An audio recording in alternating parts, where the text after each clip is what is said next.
Good morning, dear students. Welcome to the video tutorial of class 7th, subject science, and we are going to learn about chapter number 1, that is nutrition in plants. So in this chapter we have to learn about the following topics, which are life process, nutrition and nutrients, in which we have to study about 5 different types of nutrients that we get from our food, and thereafter we have to study about modes of nutrition. In this we have to study 2 different modes, that is about the one who prepare their own food, that is in photosynthesis, and which are known as autotrophic, and the second one is heterotrophic. So in this, those organisms are included who cannot prepare their own food, and directly or indirectly they are dependent on other organisms. Thereafter we have to study about nutrition in plants. So in this we have to study about the special mechanism of preparation of food by the plants that you all know, that is photosynthesis, and in this chapter we are going to learn this in detail. So how the photosynthesis is done in a plant, and what are the different or essential requirements for this process, and what is the role of leaf. Especially we are going to talk about stomata and chlorophyll. So the last one is heterotrophic nutrition in plants. So in this topic we have to study about 4 different types of plants which derive their nutrition from the organisms. They are not preparing their food, or though they are preparing their food, but they are also eating other organisms, which are the insectivorous plants, parasitic plants, saprophytic plants, and symbiotic plants. So we are going to study about them in detail, but this topic we are going to study in the next video. So the first 4 topics we have to study in this video. So the first topic is life processes. So what are life processes?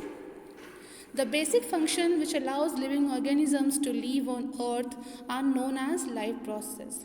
So whatever is happening in our body, to run it properly, that all processes are known as life processes, which are nutrition, getting nutrition, respiration, excretion, growth and reproduction, movement and response to stimuli.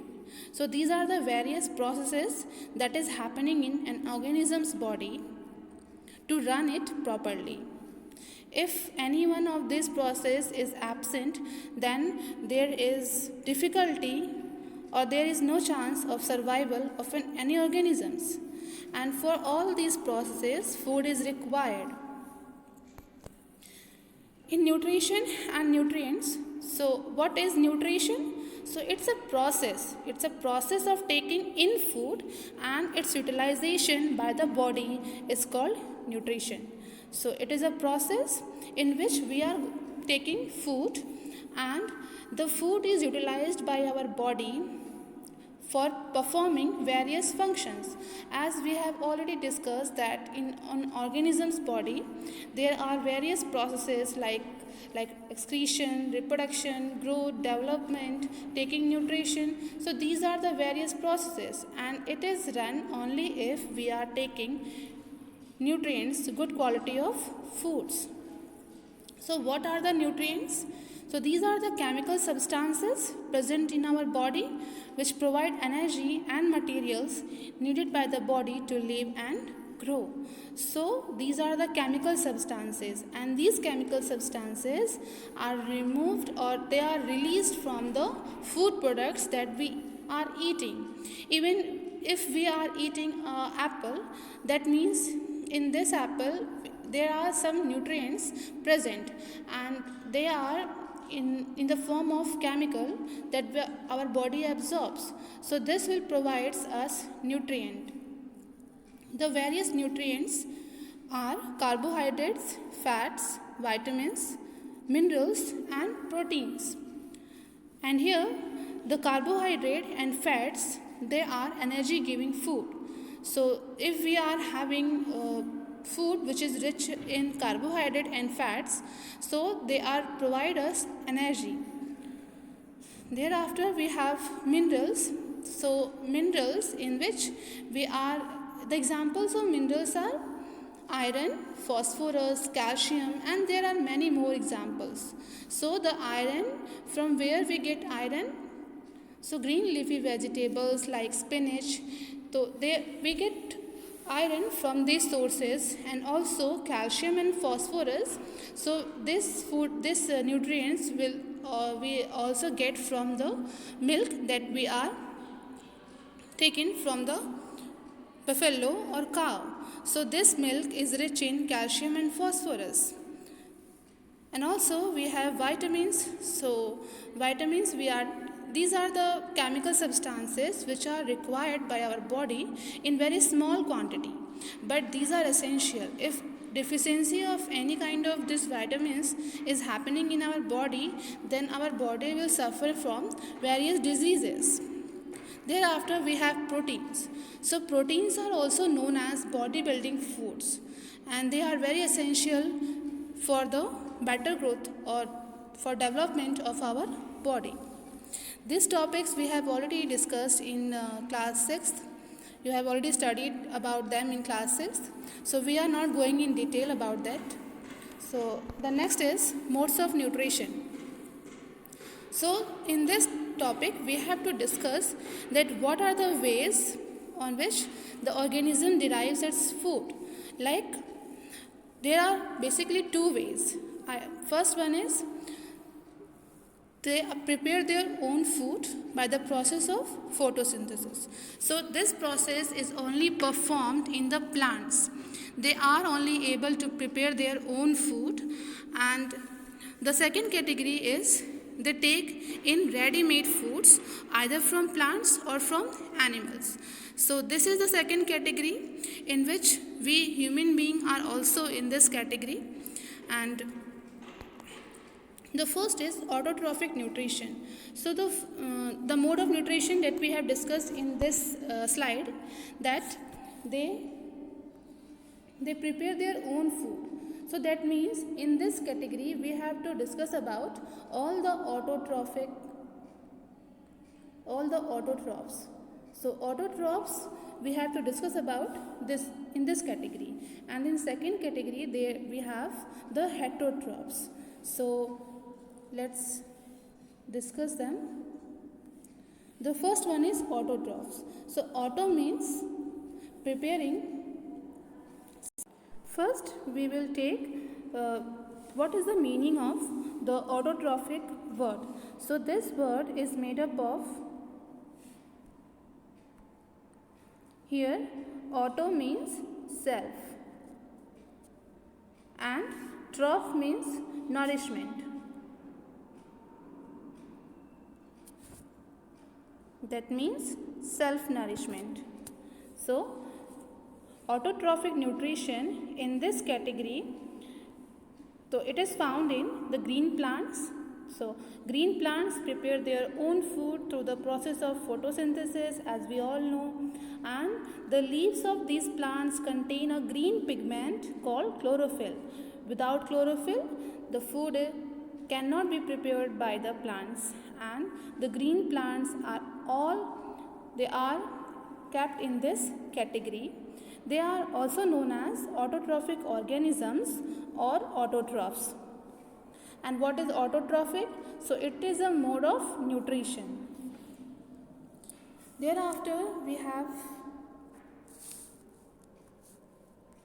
heterotrophic nutrition. So first we will take the meaning of the heterotrophic word. So here same, hetero means other. Hetero means other, and here the trophic or the trophos word means nourishment. That means in this category those organisms are kept who take their nutrition from the other organisms. So all the animals show heterotrophic mode of nutrition, and hence they are called as heterotrophs. So what we can define, how we can define heterotrophs? So heterotrophs are organisms that cannot manufacture or cannot prepare their own food and derive food from plants or animals or from both. They can take their nutrition from both the categories, like from plants as well as from animals. So based on animals' eating habits, animals are derived into three categories, which are herbivores, carnivores and omnivores. So in first category, like in herbivores, those organisms are kept who eat plants. So like the word herbie, it's mean that something related to plants, herbs. So herbivores, these are those organisms who derive their food or who take their food from the plants. And in this category, cows, buffaloes, deer, sheep and goats are kept. The second one is carnivores. So in this category, all the meat eaters are kept, like tiger, lion and wolf. And what about omnivores? So omni, it is the combination of both the types, like herbivores as well as carnivores. That means those organisms who eat plants and animals both. And we human beings are also in this category. And crow and cockroaches. So we are eating both. We are taking our nutrition from plants. Like if we are eating vegetables, that means here we are herbivores, and as well as we are eating meat, so that means we are carnivore. But here there is a specific category in which both the types of nutrients sources are kept, that is the omnivores. So that is why we are in the category of omnivores, not in the first two categories. Okay. So here we have a map which shows that modes of nutrition, that means taking of nutrition. So we have autotrophic mode and heterotrophic mode. So all the organisms are categorized under these two categories. So those organisms who are preparing their own food, their self food, they are in the category of autotrophic, and here the second one is heterotrophic. So hetero, as I have told you, that hetero means other. So those organisms who are dependent on other organisms or who are taking other organisms as a food, so in this category all those organisms are kept. So here the word written here that the organism cannot prepare their own food, obtain food from plant and animal or from the both the sources. And in this category is further divided into three subcategories, which are herbivores, carnivores and omnivores. So in herbivores there are plant eaters, in carnivores meat eaters, and in omnivores both plant as well as animals eater. The second one is nutrition in plants. So how the plant derive their nutrition? So by the process of photosynthesis. So what is photosynthesis? The process by which green plants prepare their own food is called photosynthesis. Here the photosynthesis is made up of two different words, which are photo and synthesis. So what are the meaning of these two words? So here the word photo means light. Photo means light, and synthesis means to combine or to preparation. So that means there is preparation of food by the help of light. So during this process, plant absorbs sun's energy through their leaves and convert it into food energy using raw materials from the atmosphere and soil. So what are the raw materials that the plants are using? So in this we are also going to talk about them. So here photosynthesis, the following four things are required, which are, the first one is chlorophyll. So what is chlorophyll? It is a green pigment which is present in a leaf. That means if the plants or the leaf is appear to us as a green, that means that leaf or that part of the plant have chlorophyll pigment, and this pigment is helps in the formation of food for the plants. Then second is sunlight. So from where the sunlight? Of course from the sun.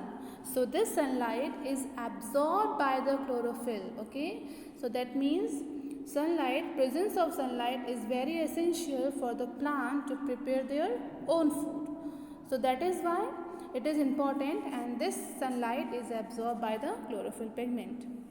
Thereafter, carbon dioxide is also essential or a very essential thing for this process. And from where the plant get carbon dioxide? So they get carbon dioxide from the atmosphere. Okay, so from our surrounding or atmosphere, we know that there are many gases.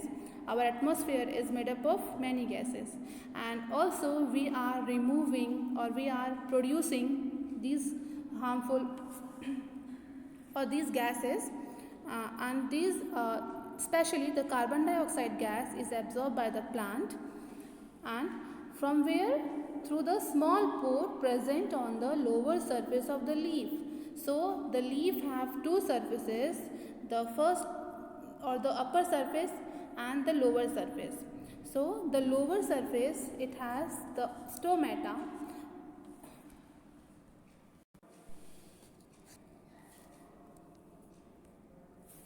Here you can see the image of transverse section of a leaf.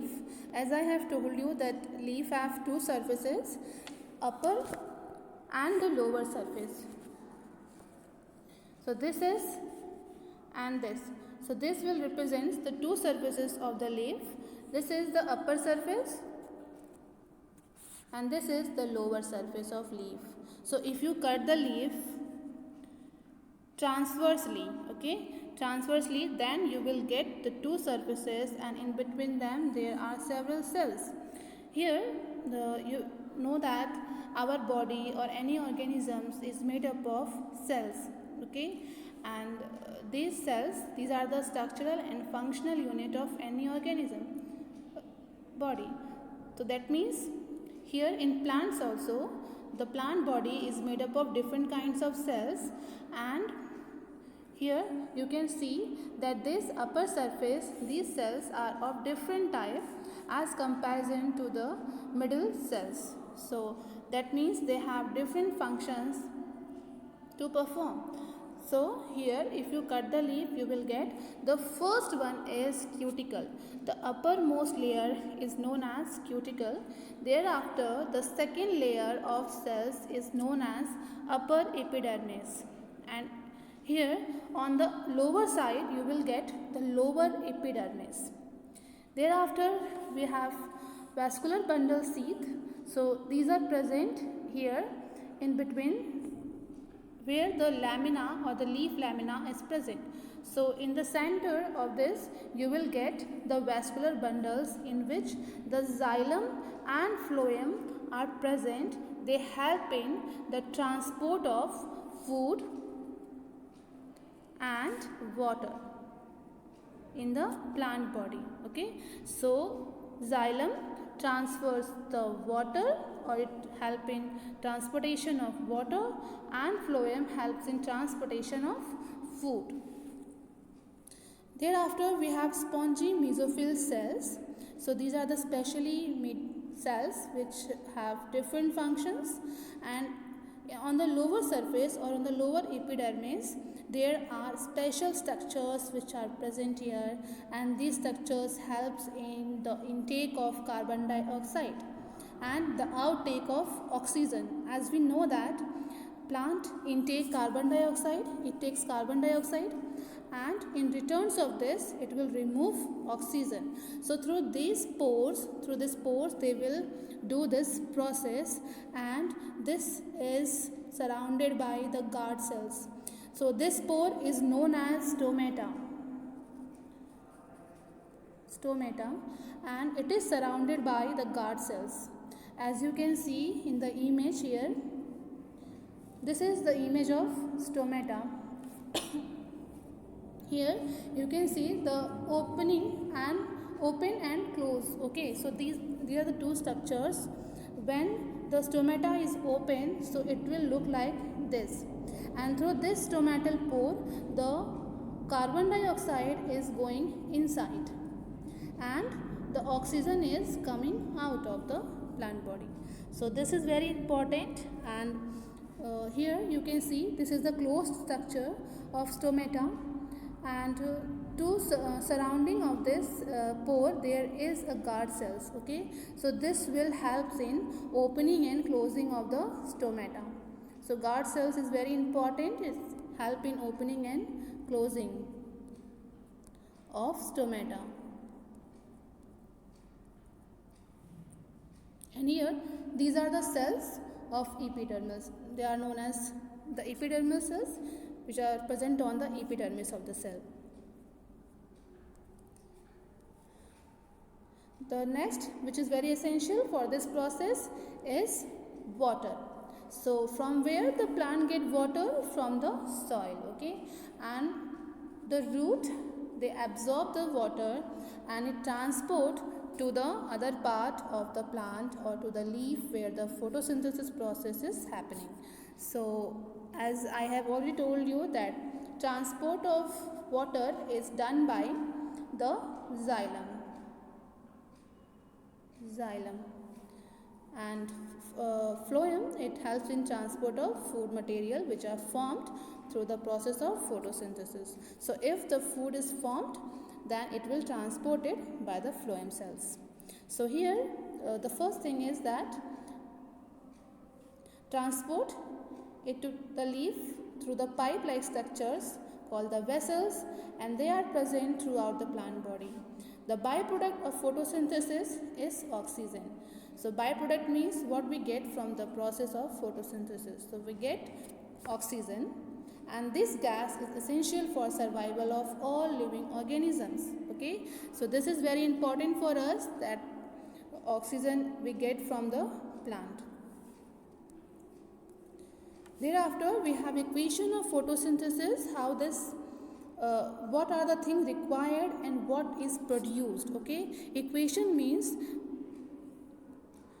there is involvement of reactant and products. So what is reactant?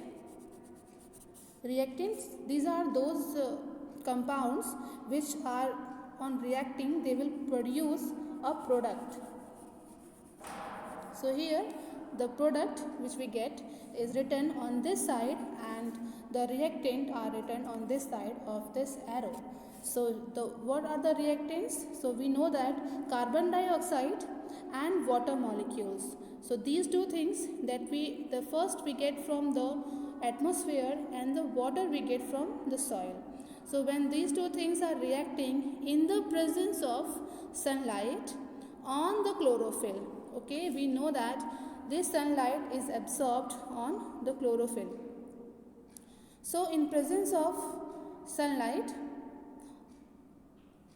these leaf, they can prepare their food in the form of carbohydrates. Okay, so carbohydrate, you can also say that as a glucose, and this will further starch. So these are the terms that is also similar as what the food that is formed in this process. The next that is very essential for us is the oxygen. So here the thing that is very important for us is 6 molecule of carbon dioxide is used and 6 molecule of water is also used. Okay, so 6 molecules of both the elements are used, and here we get only 1 molecule of the carbohydrate, and here 6 molecule of oxygen, it is also released into the atmosphere. So this oxygen is released into the atmosphere. So this is the equation of photosynthesis. Here it is written that the chlorophyll containing cells of the leaves in the presence of sunlight use carbon dioxide, water to prepare food. The food prepared is in the form of carbohydrates, which is also known as sugar, and ultimately gets converted into starch.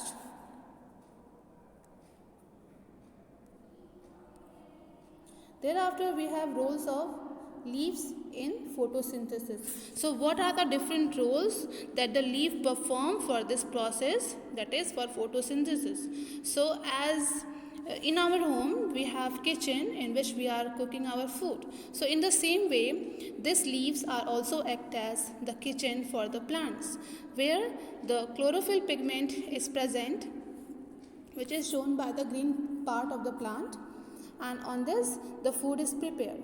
So green leaf contain green pigments, that is the chlorophyll in the cell, and these leaves helps in capturing of sun's energy, which is used to prepare the food from carbon dioxide and water. So these leaves are also help in capturing of the sun's energy. Okay, so the sun rays, these are captured by the leaves. Thereafter, there are small tiny pores which are stomata, as we have already seen by the image, that where the stomata is present, and that is it is present on the lower surface of the leaf, though on the upper surface of the leaf there is stomata, but the number is less. Okay, and on the lower surface there are more stomata is found, and which are actively participate in the exchange of gases. Thereafter, through the stomata, carbon dioxide from the atmosphere enters the leaf, and oxygen, a byproduct of photosynthesis, and water, transpiration also goes out of the leaf through these stomata. Here there is a word transpiration. So what does it means? Transpiration means loss of water. Okay, so loss of water is also happening in this process. We will talk about it in later when we are discussing about cactus, how cactus store or they can prevent from transpiration process.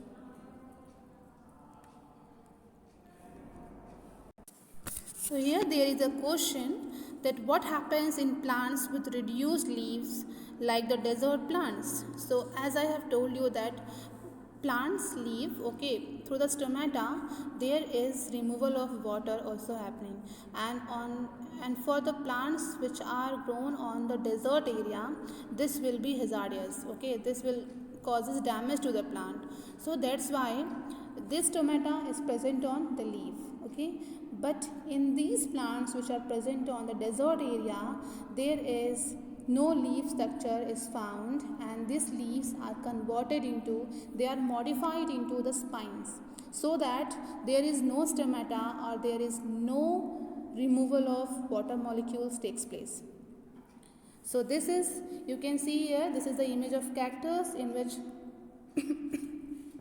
spines are present, and here you can see the stem. So here this transpiration process is reduced. Okay, so this will be reduced through there is development of spines at the place of leaf. So this is the type of adaptation which helps in the growth of these types of plant in the desert area. So in desert area, like desert plant like cacti, leaves are reduced to spines, and this prevent or reduces the loss of water by transpiration. The stem is in these plants become green and carry out photosynthesis. So the green part of this stem are also helping the process of photosynthesis. So that means there is no leaf, but through the stem they can prepare their food, and they can also reduce the loss of water molecules by the structure of spines. So what happened to photosynthesis in plants with red, brown or violet leaves? So students, you have seen many times that there are some plants or ornamental plants especially. So on these plants the structure or the leaf is not green. That means they are maybe of red, brown or violet in color, and they looks beautiful. That is why we are grown them as an ornamental plant. So what happened to those plants? Do they prepare their food? So if not, then how they will get their food? So in this we will also going to discuss about that what happened and how they will prepare their own food. So in all such leaves or in green color is also present in addition to red, brown, yellow and other pigments.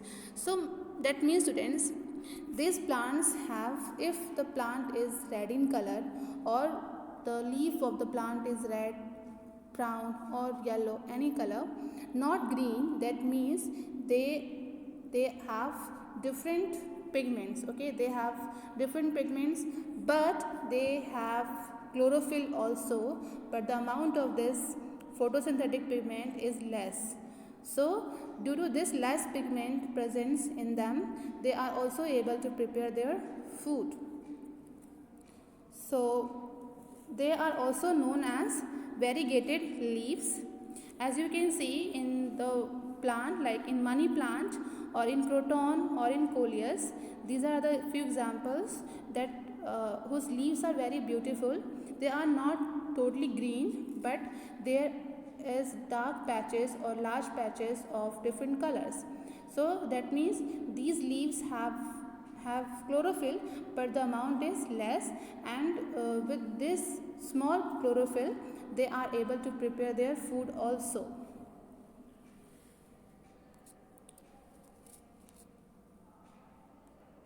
So here you can see, this is the croton plant, this is the croton plant and this is the coleus. You can see here this plant is not fully green. Okay, we have some yellow patches on this plant, but due to this small green part they are able to prepare their own food, and these are also known as variegated leaves. So in coleus plant also there are red patches. This red patches amount is large, but though they have the green patches also. That means these green patches, they are sufficient for the process of photosynthesis for making of the food. What are the importance of photosynthesis?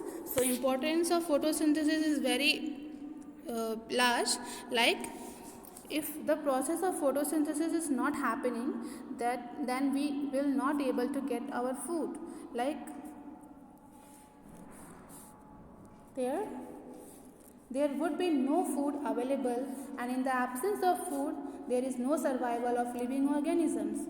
So there is no doubt, students, that if there is no food, then we can't survive, and not even us, but the animals are also not able to survive if the food is not available to us.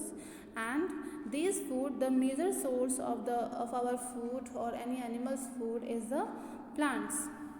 So we are directly as well as indirectly dependent on the plants who perform the process of photosynthesis. And also the important thing is we get oxygen as a byproduct of photosynthesis.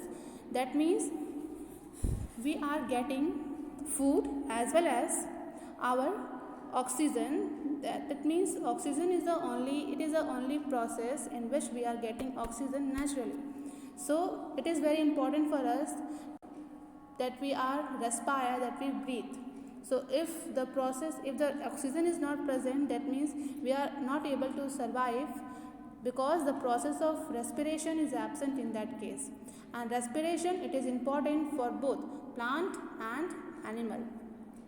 So it also gives us oxygen as a byproduct. And without respiration, no living organisms can survive. So the next is photosynthetic synthesis maintain the balance between oxygen and the carbon dioxide in the atmosphere. Students, there are two gases which are very essential. These are involved in the process of photosynthesis. As I have told you earlier, that the carbon dioxide is used and the oxygen is evolved or released. So the balancing between these two gases is very important to run for any environment. Like Here you can see in the image, here this plant is performing the process of photosynthesis. They are performing the process of photosynthesis. That means they are evolving. They are evolving or producing oxygen. Okay, and these oxygen is taken by the animal and human being. Animal and human being. Okay, so that means if there is no connection, that means the animal or the human being, our survival is very difficult.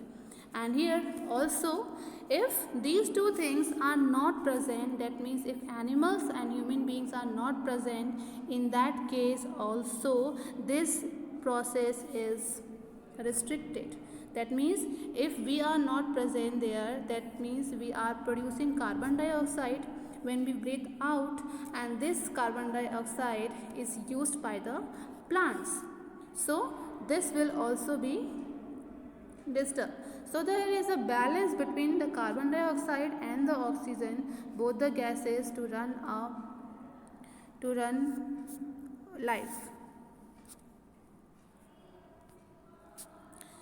Thereafter we have activities. So the first activity what we have to discuss is, here you can see, to show that sunlight is necessary for photosynthesis and starch is produced during the process. Dear students, starch, here you can see the word starch. As I have told you earlier that in the process of photosynthesis food is formed, and that food is also named as carbohydrate, starch and glucose. These three things are somewhat similar, as if you try to understand that what is the food for the plants. So here in plant body there is production of starch takes place, and so how this will be used by the plant, so we will see in this activity. So for this activity we have to take 2 potted green plants of the same kind, iodine solution and dropper. The process of going through this activity is, first to take 2 potted green plants of the same kind and label them as A and B. So as you can see here, this is the A and this is the B potted plant.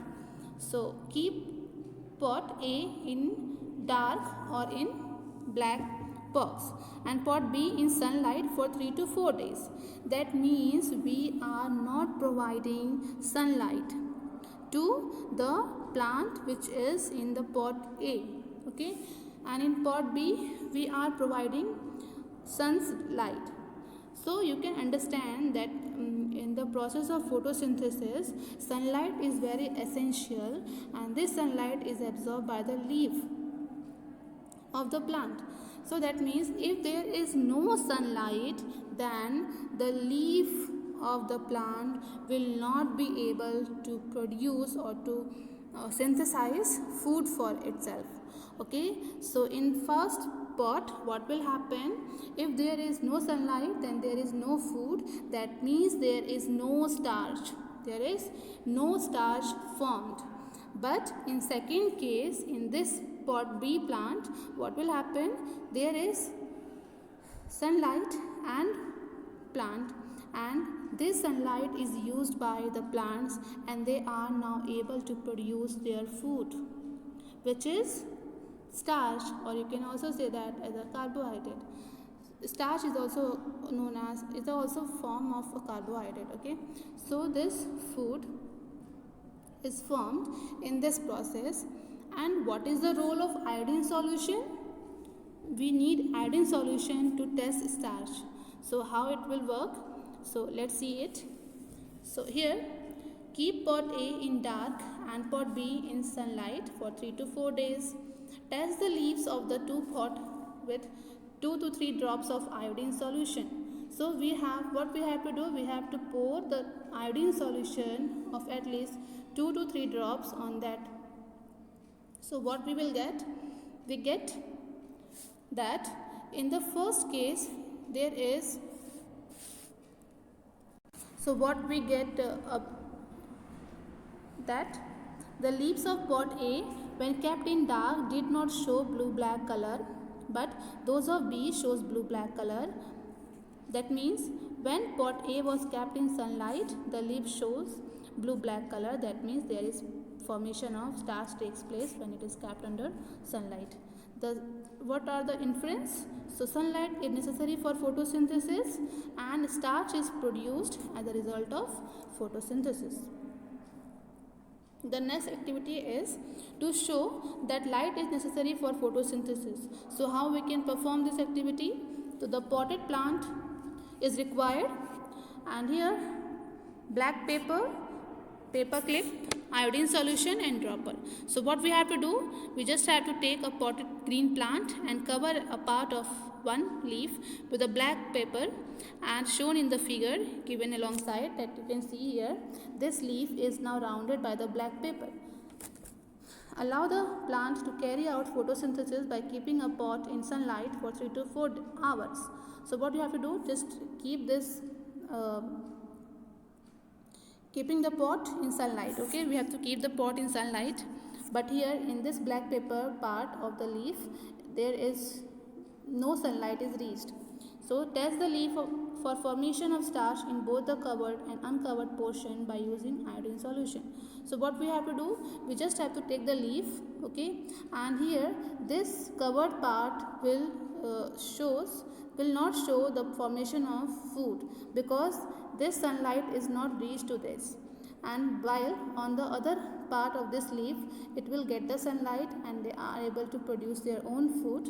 So that is why the iodine solution, when they are poured on that part where the black paper is wrapped, so that will shows that there is no color change will takes place, then that means there is no formation of starch takes place.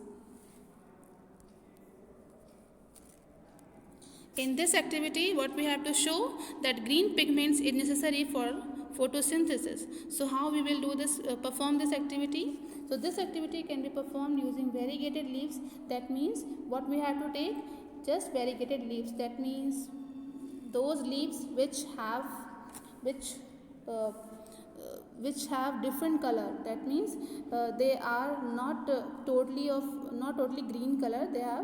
They have different colors like red, brown or yellow in color, as I have shown you in the previous slide that in croton leaves, that leaves they have green pigment as well as the yellow, and the major portion of that leaf is yellow in color. So they are known as variegated leaves. So here we are taking money plant. This is also a variegated leaf plant that have variegated leaf. So here what we have to do, just perform 2 to 3 steps. What we have to do, green portion of the leaf develops blue-black color.